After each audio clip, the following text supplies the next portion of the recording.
All right, so you're here with us on the deep dive, and I bet you are ready to get serious about your career, huh? Yeah, absolutely. And you want to make sure you're making smart moves, right? Exactly. And Yeah, you want to understand what it really takes to be successful. for sure. So we've done a ton of research and we're going to give you the key insights. We're going to cut through all the noise, and today we are talking about career advancement strategies and how important it is to have really good English communication skills. We've looked at a huge amount of material and we're going to cover everything from how to figure out the best career path for you and building that network to absolutely nailing those job interviews. And dealing with those inevitable challenges that come up, right? Of course, we'll talk about finding that work-life balance too. And expanding your skill set and really building that unshakable confidence. Yeah, so in this deep dive, we really want to take you beyond just the surface level. We're going to dive deep and give you the tools and the strategies that you can use right away. Yeah,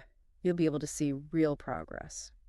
So where do we even begin? Well, I think it all starts with having a clear vision, a sense of direction. Yeah, you need to know where you're going. Exactly, and that's what our sources really emphasize. They say a successful career really starts with a well-defined vision. If you don't even know what your goals are, you're just going to be kind of wandering around aimlessly. That's a great way to put it. You really need to do a self-assessment and figure out what you're all about. Like, what gets you excited? What are your interests? What skills do you have that you actually enjoy using? Yeah, and what are your values? Those Yes. four values. Because you want to make sure you find a career that really aligns with who you are. Otherwise, you'll end up feeling unfulfilled. Exactly. So once you have a better sense of yourself and your goals, then you need to start setting some specific goals. Yeah, because goals are like a roadmap. They give you a direction to follow. And they give you a sense of purpose, too. It's like you're actually working towards something. I love how the sources talk about having both short-term and long-term goals. Yeah, like those short-term goals might be about gaining a specific skill or a certain experience. And then those long-term goals could be something like reaching a leadership position or being a total expert in your field. Exactly. And to make sure that those goals aren't just dreams, you need to use the SMART framework. Right, SMART. That's specific, measurable, achievable, relevant, and time-bound. Exactly. And that helps you to make those goals much more powerful and actionable. So you can actually make progress and track how you're doing. Can you think of a good example to illustrate this for our listeners? Yeah, well, a lot of the sources mention how important it is to improve your English speaking skills that can really boost your career. Oh, for sure. That's a huge one. Yeah, But you can't just say, I want to speak English better. right. You need to make it smart. So a SMART goal might be something like, I will improve my English speaking fluency by practicing conversational English for 20 minutes, 3 times a week for the next 2 months. So it's specific, right? You're focusing on conversational fluency. And it's measurable. You've got that 20 minutes, 3 times a week. It's definitely achievable. It's a realistic commitment. And it's relevant to your career because you need good English communication skills. And of course, it's time-bound. You've given yourself 2 months to reach this goal. That's a great example. I think that's really helpful for people to see how to apply the SMART framework. But we also have to remember that the job market and just the world in general is constantly changing. Oh, yeah. Things are always evolving. So we need to be flexible and adapt to those changes. Exactly. It's really important to regularly revisit your goals and make sure they still make sense. Because what you wanted 5 years ago might be totally different now, right? For sure. So stay adaptable, be open to change, and you'll be in much better shape. Okay, so we've talked about setting goals and having a clear vision for your career, but what's the next step? Well, the sources we've looked at really highlight the importance of networking. Networking, and it's more than just collecting business cards though, right? Absolutely. It's about building meaningful connections with people. People who can support you, offer advice, and guide you throughout your career. It's all about building those genuine relationships. Because a strong network can open doors to incredible opportunities. And you'll stay up to date on what's happening in your industry. And you can learn so much from the experiences of others. So how do we actually go about building a strong network? I know a lot of people find networking kind of intimidating. Yeah, it can feel awkward or forced sometimes. Well, the good news is there are some really practical things you can do to start building your network. Like starting with your current workplace, right? Exactly. Get to know your colleagues on a more personal level. Go beyond just talking about work projects, Yeah, right? exactly. Find out what their interests are, their hobbies, what they do outside of work. You could also join professional organizations that are related to your field. Oh, yeah. Attending conferences and industry events is a great way to meet people, too. And don't underestimate the power of online platforms like LinkedIn. LinkedIn is huge for professional networking. You need to have a strong profile that showcases your skills and experience. And make sure you're actively engaging with your network. Share interesting articles, comment on posts, and just be present. It's all about building those connections and showing that you're a valuable member of the community. And one thing I really appreciated from the sources was the emphasis on having a giving mindset when it comes to networking. Oh, yeah, that's so important. It's not just about what you can get from others, it's about what you can offer. Be generous with your knowledge, Yeah. your time, your support. Offer to help people out, connect people who might benefit from knowing each other. Because when you give freely, others are more likely to reciprocate, and that's how you build those strong, lasting relationships. The sources also talk about the importance of having mentors. Yeah, mentors can be incredibly valuable, especially when you're starting out in your career or going through a transition. They can offer you guidance, support, and advice based on their own experiences. But finding a mentor can feel daunting sometimes. Well, think about people you admire in your field whose career path you want to emulate. Look for people who are willing to share their knowledge and who seem approachable. You can reach out to them directly or ask for an introduction from someone you know. And don't be afraid to ask for mentorship. Yeah. It's flattering for the other person, Yeah. and it can be incredibly beneficial for you. Now, shifting gears a bit, let's talk about something that's absolutely crucial for career success, communication skills. Yeah, our sources really emphasize how important it is to be able to communicate your ideas clearly and effectively. Because if you can't communicate well, people might not understand your vision or your ideas. And that can hold you back in so many ways. The foundation of good communication is active listening. Active listening. That's so much more than just hearing what someone is saying. It's about really paying attention to what they're saying, processing the information, and responding thoughtfully. Yeah, you need to show that you're engaged and that you genuinely care about what the other person is saying. And there's some practical ways you can do that, like making eye contact, nodding your head. And summarizing what the speaker has said to make sure you understand them correctly. You can say things like, "So what I'm hearing is," or "If I understand you correctly, you're saying." Those little things make a huge difference in showing that you're truly listening. And then there's clear articulation, making sure that you're expressing your ideas in a way that's easy to understand. Yeah, because sometimes we have these brilliant ideas in our heads, but we struggle to get them out in a way that other people can grasp. Exactly.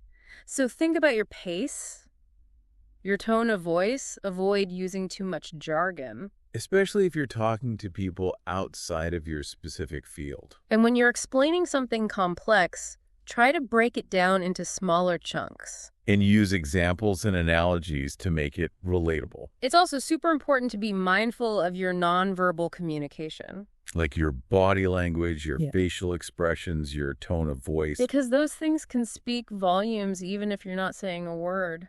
Positive body language, like standing up straight, making eye contact, smiling, can make you appear more confident and approachable. While closed-off body language, like crossing your arms or avoiding eye contact, can make you seem disinterested or even defensive.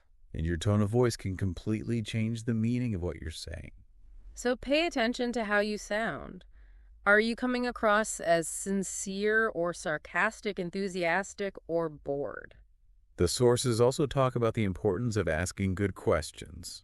Oh, yeah. Asking questions isn't a sign of weakness. It shows that you're curious and that you want to understand things better. Don't be afraid to ask for clarification if you're not sure about something. Or to ask follow-up questions to get a deeper understanding. And when you're trying to build strong professional relationships, empathy is crucial. Empathy is all about understanding and acknowledging the emotions of others.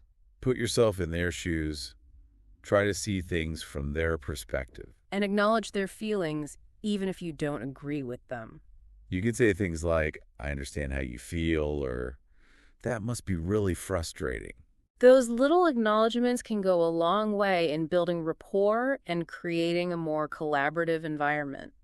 Now, of course, a lot of professional communication happens in writing these days. Emails, reports, proposals, all sorts of stuff. So what are some key things to keep in mind when you're communicating in writing? Clarity is key. Make sure your message is clear and concise. Avoid using big words or complex sentences that might confuse the reader. Use headings, subheadings, bullet points, anything that can help to break up the text and make it easier to read. And always proofread your work before you send it out. Because even a small typo can make you look unprofessional.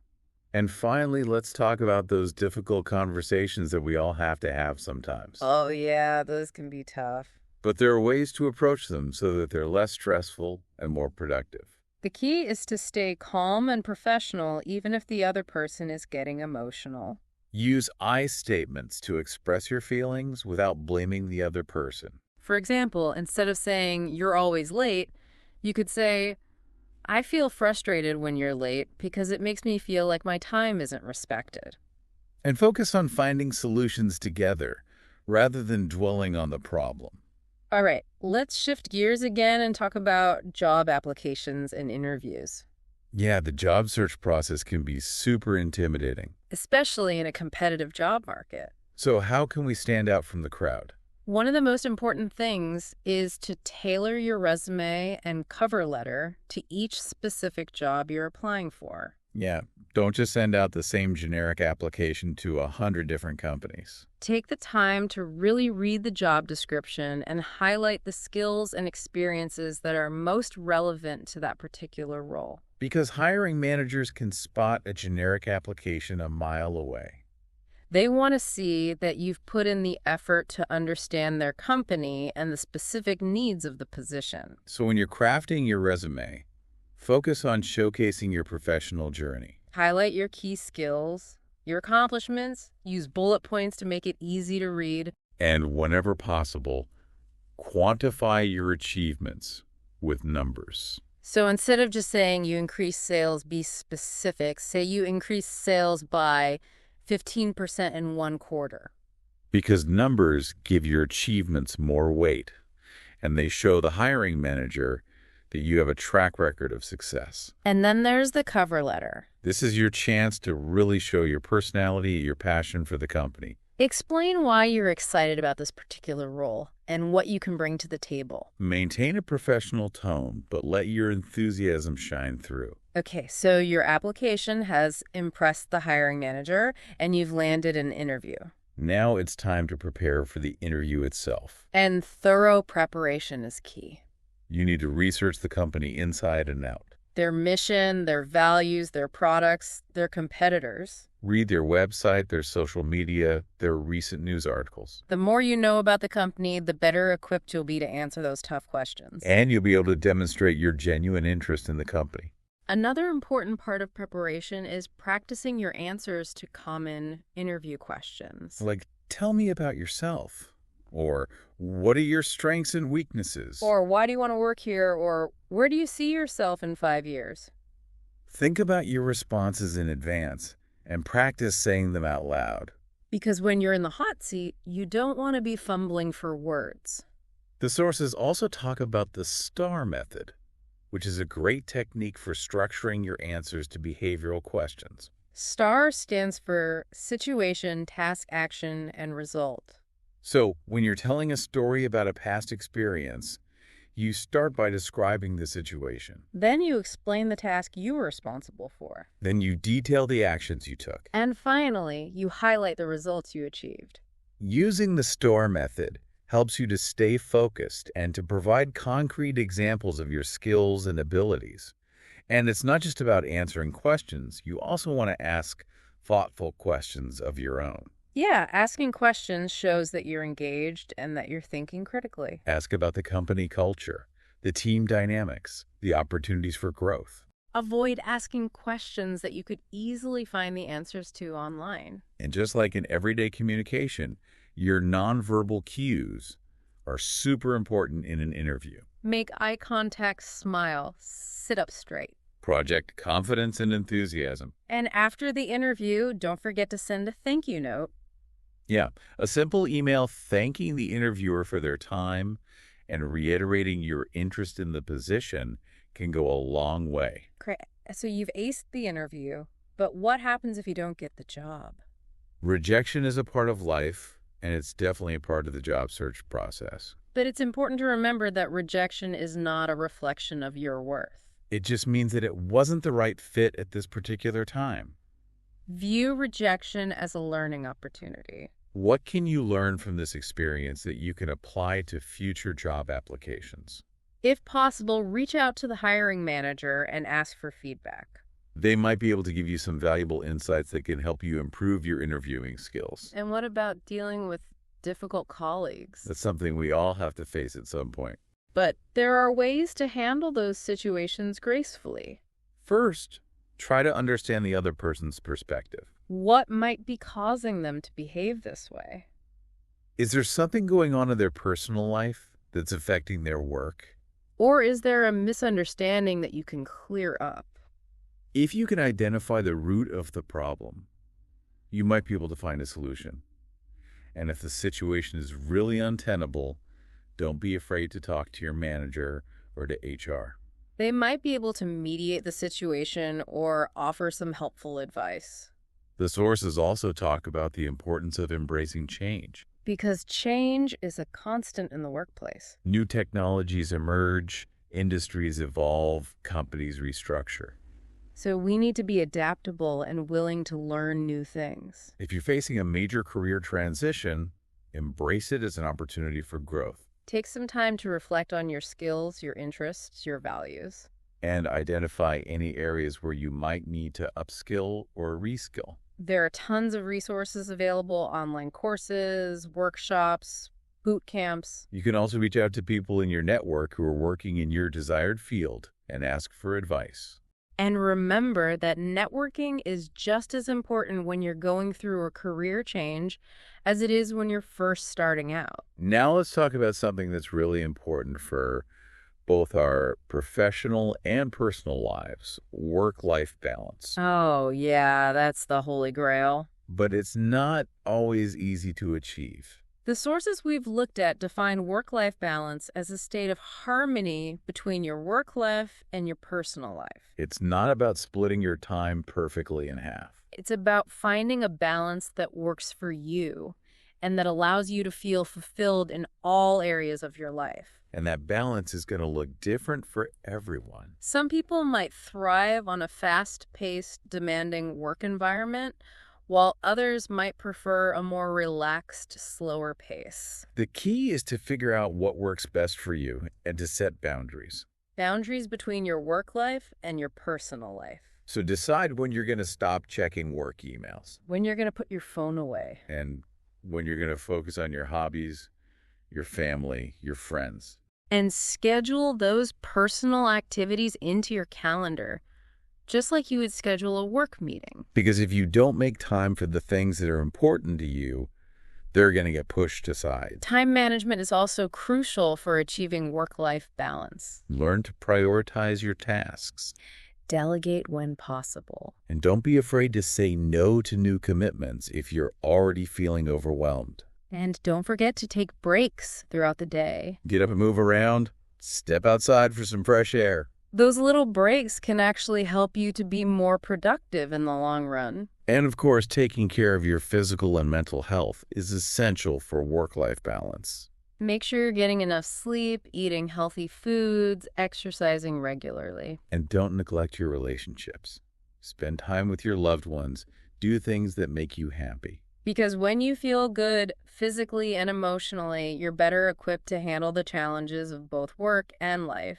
So we've talked about setting goals, networking, communication skills, handling challenges, work-life balance. What else is crucial for career success? Well, the sources we've looked at really emphasize the importance of continuously expanding your skill set. Because the world is changing so rapidly. And the skills that are in demand today might be obsolete tomorrow. So we need to be lifelong learners. Always looking for ways to improve our skills and knowledge. The first step is to assess your current skill set.